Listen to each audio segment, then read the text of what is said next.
Oke. Assalamualaikum warahmatullahi wabarakatuh. Innalhamdulillah nahmadu wa nasta'inu wa nastaghfir wa na'udzubillahi min syururi anfusina wa min sayyiati a'malina may yahdihillahu fala mudhillalah wa may yudlil fala hadiyalah. Asyhadu an la ilaha illallah wa asyhadu anna Muhammadan abduhu wa rasuluh. La nabiyya wa la rasula ba'da. Okay, today we group 3 we want a presentation about memory external, and then this agenda first we want to talk about explanation of external memory, and then second magnetic disk, and third RAID, and fourth optical memory, and the last summary. Okay, this is our team. First Hussein, he explained about optical memory, and then Ramdhani, he explained about RAID, and then me, I explain about magnetic disk and tape. Okay, first, explanation of external memory. What is external memory? External memory is a type of data storage device that function as additional storage media outside the main device, such as a computer, laptop, tablet, or mobile phone. Unlike internal memory, which is installed directly in the device and is usually used to store operation system and application, external memory is used to store data more flexible, both permanently and temporarily. And then, about magnetic disk. How the disk magnetic system works? A magnetic disk is a storage device that uses a magnetization process to write, rewrite, and access data. And it is covered with a magnetic coating and storage data in the form of trackers, spot, and sector. Hard disk, zip disk, and floppy disk are common examples of magnetic disk.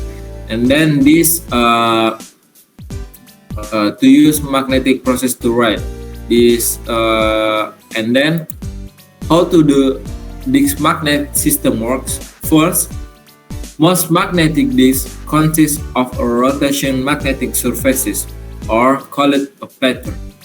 A platter like a bearing, and with a mechanical arm moving over it. Together they form the solder, and then this solder, and then the mechanical arm is used to read and write to the disk. Data is read and written to the magnetic disk using magnetic processes. And then second, the encoder will continue to rotate at constant speed as the arm head moves across the screen. Since the entire unit is sealed, the head floats in a thin layer of air. When a small current is applied to the head, tiny dots on the surfaces of the disk become magnetic, storing data, however, that can be used in a small area of the screen while the head is reading data. And then the last, how the disk management system work. Third, data on disk organized into track and sector, with a tracking being a circular section of the disk. A track is divided into section, the content block of data. And then RAID. Okay, I can explain about RAID. What is RAID? RAID, Redundant Array of Independent Disks, is a way of storing the same data in different places on multiple hard disks or solid-state devices to protect the data in the event of a drive failure. However, there are different levels of RAID, and not all of them are intended to prevent redundancy. Okay, how the RAID system works?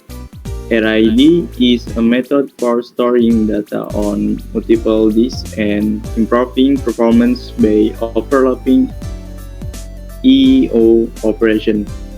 By duplicating data and sparking this, RAID improves fault tolerance. RAID is structured as a single logical drive in the OS. In single-user system, small strips are used for fast access in multi-user system. White bands are needed for overlapping these A and O. RID can use disk mirroring, disk splitting, or a combination of both. Okay, this is RID level 0. RID 0, this configuration has stripping but no data redundancy. RID 0 offers the best performance but provides no fail tolerance.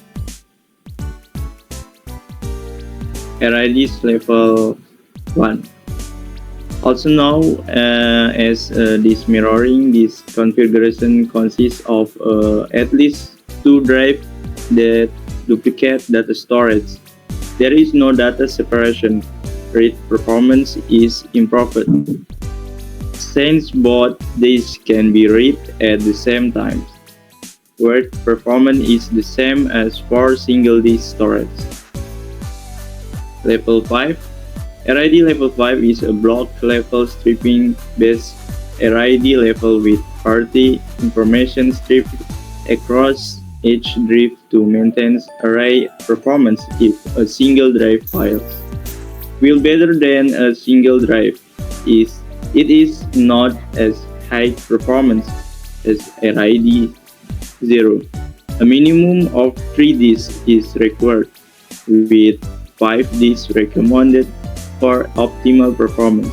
However, RID 5 is considered poor for write-heavy systems due to the performance impact of party data rates and recovery times if a disk fails. Okay, so I will explain about optical memory. There is three optical memory, for example, CD or ROM, DVD or DVD and Blu-ray discs. Next. Okay, how the optical memory system works. First, the disk has a layer and plate area where the disk data is in standard binary format. The visual has a 0 point. The plate area has a 1 point. The laser is directed at the disk as it rotates. When the laser beam hit the plate surface, the light is reflected back to the portalated cell, where the light is detected. When the laser beam hits the rest, it does not return to the photoleric cell. In this way, photoleric cell can translate the laser beam into binary data. Second, this binary data is processed by a computer, for example, as data, video, or music.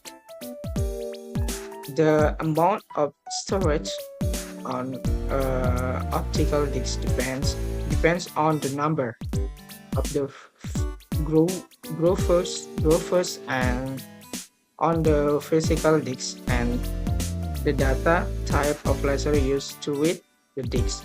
For example, Blu-ray uses a blue laser which has shorter wavelength than the red DVD laser, the infrared laser used on CD. So the generation of CD more holds the CD disks to read and store data. For summary, external memory is an additional storage device that is outside the main device, such as a computer or cell phone, and the function to store, back up, and move data. The way it works involves a physical connection, such as USB or current slot, that allows the device to communicate with external memory. Maybe enough for we about external memory. Thank you about your attention. Bila bisa bilhaq, wastafirul khairat. Assalamualaikum warahmatullahi wabarakatuh. Waalaikumsalam.